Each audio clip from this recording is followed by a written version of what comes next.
ఒలికపూడి కేసినేని చిన్ని వివాదం తర్వాతనైనా ఒక క్లారిటీ ఇవ్వడం బెటర్ ప్రభుత్వం. ఎందుకంటే ఇప్పటికే చాలా చోట్ల ఎమ్మెల్యేలకి, ఎంపీలకి ఇగో క్లాషెస్ వస్తున్నాయి. ఎమ్మెల్యేలకి, మంత్రులకి ఇగో క్లాషెస్ వస్తున్నాయి.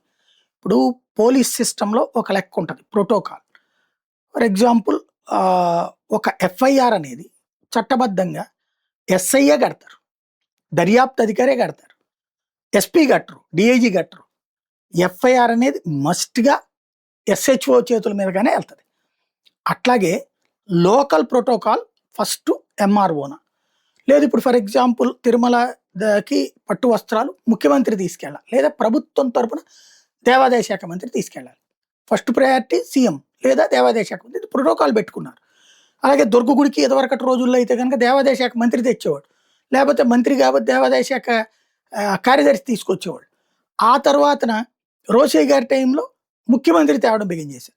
రాష్ట్ర విభజన తర్వాత చంద్రబాబు గారు కంటిన్యూ చేస్తున్నారు. జగన్ కూడా పట్టు వస్త్రాలు తీసుకెళ్ళడం నడుస్తుంది. ఏదన్నా ఇష్యూ ఉంటే మంత్రి తీసుకెళ్తారు. అట్లాగా అందరు దేవాదాయ శాఖ. ఎందుకంటే ఇప్పుడు పాప అర్చకుడు ఏం చేస్తాడు, ఆ గుడి అధికారులు ఏం చేస్తారు, పెద్ద ఆయన ఎంపీ కదా అని ఎంపీకి ఇచ్చారు పట్టు వస్త్రాలు. నేను ప్రోటోకాల్ ప్రకారం నేను ఎమ్మెల్యే కాబట్టి నాకు కావాలి కదా అంటారు ఆయన. కరెక్ట్. ఇద్దరు దాంట్లోనూ లెక్క ఉంది. అక్కడ అర్చకుడు మొహమాట పడుతున్నాడు, అధికారి మొహమాట పడుతున్నాడు. అదే ఓ ప్రోటోకాల్ ఇచ్చేసి ఫస్ట్ ఎవరు చేయాలి, ఒకవేళ ఉన్న వాళ్ళల్లో హై డిజిగ్నేషన్ ఉన్న రాజకీయ నాయకుడా లేకపోతే లోకల్గానా, ఇలాంటిది ఒక ప్రోటోకాల్ ఇవ్వడం అవసరం. అప్పుడు వివాదాలు సద్దుమణుగుతాయి.